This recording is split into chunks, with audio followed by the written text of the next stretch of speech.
Terima kasih pemirsa, Anda masih menyaksikan YouLive UCS TV. Pelaku penyetak uang palsu diamankan petugas reserse kriminal Polres Jakarta Selatan. Dari tangan tersangka, 194 lembar pecahan 100.000 berikut alat cetak berhasil diamankan oleh petugas. Jajaran Reserse Kriminal Polres Jakarta Selatan berhasil mengungkap pembuatan uang palsu di sebuah rumah di Bilangan Mampang, Jakarta Selatan.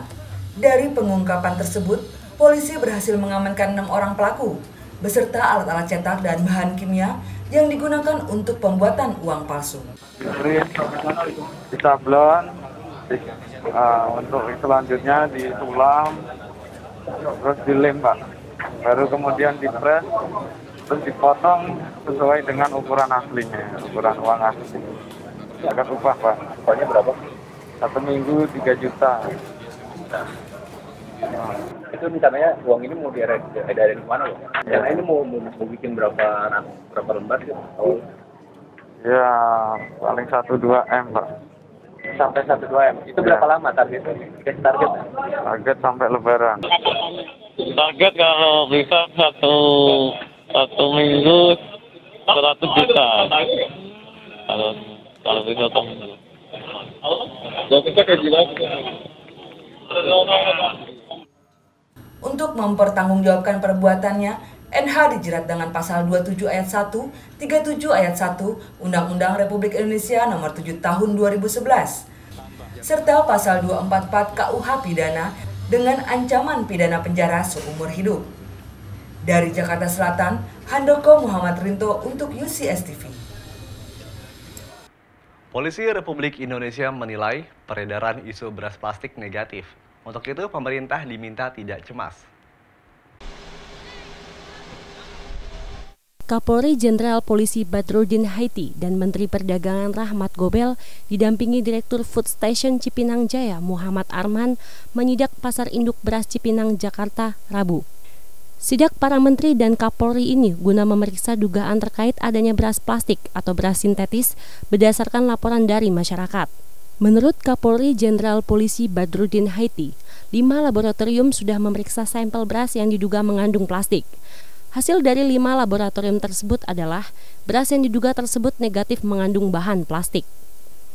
5 laboratorium itu adalah Laboratorium Badan POM, Laboratorium Balitbang Kementerian Pertanian, Laboratorium Kementerian Perdagangan, Laboratorium Puspitek Serpong, dan Laboratorium Forensik Polri. Kemudian yang terakhir untuk bisa meyakinkan adalah laboratorium yang merupakan pusat polimer yang ada di Puspitek Serpong. Itu semuanya adalah negatif pada sampel beras yang diuji. Jadi kesimpulannya tidak ada unsur plastik di dalam sampel beras. Upaya pemerintah untuk memantau peredaran beras adalah dengan mengatur tata niaga perdagangan. Distributor harus mencantumkan jenis beras di karung. Jadi semua merek yang ada yang selama ini tidak terdaftar di Kementerian Perdagangan itu harus terdaftar di Kementerian Perdagangan. Karena dengan demikian kita akan mengetahui pemiliknya dari mana dan di mana pabriknya. Itu kita akan bisa tahu.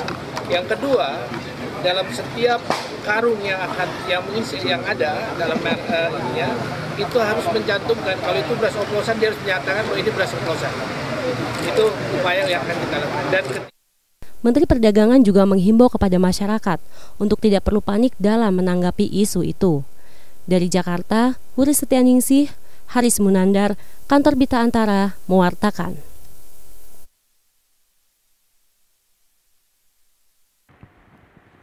Pemerintah Provinsi DKI Jakarta berencana membangun kembali rusunawa untuk disewakan. Untuk merealisasikannya, Gubernur DKI akan meminta peminjaman lahan dari Menteri Keuangan.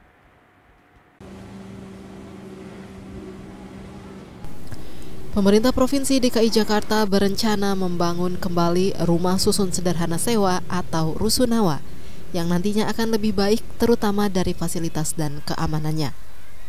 Pembangunan rusunawa akan dilengkapi pembangunan saluran gas untuk memasak, serta perbaikan sistem pengelolaan sehingga dapat mencegah tindak jual beli rusunawa. Saat ini terjadi banyak penyewa unit hunian rusunawa yang menyewakan kembali kepada penghuni lain dengan nilai sewa yang lebih tinggi. Terkait jadwal pembangunan rusunawa baru tersebut, Gubernur DKI Jakarta Basuki Cahayapurnama mengatakan proses pembangunan rusunawa akan dimulai tergantung persetujuan peminjaman lahan dari Menteri Keuangan.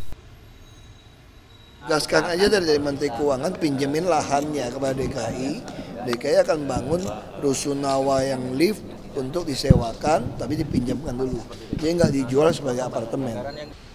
Ahok menegaskan, jika lahan tersebut harus disewa oleh Pemprov DKI, maka ia akan menolak pembangunan rusunawa. Dari Jakarta, Vira Fania, Subur Atma Miharja, Kantor Berita Antara, mewartakan. Mulai 1 Juni mendatang, ibu hamil dapat mendaftarkan calon bayinya menjadi peserta BPJS. Kepala Departemen Komunikasi Eksternal dan Humas BPJS Kesehatan, Irfan Humaydi di Jakarta, Rabu, menyatakan mulai 1 Juni Badan Penyelenggara Jaminan Sosial atau BPJS Kesehatan memberi kesempatan kepada orang tua untuk mendaftarkan bayi dalam kandungan menjadi peserta BPJS.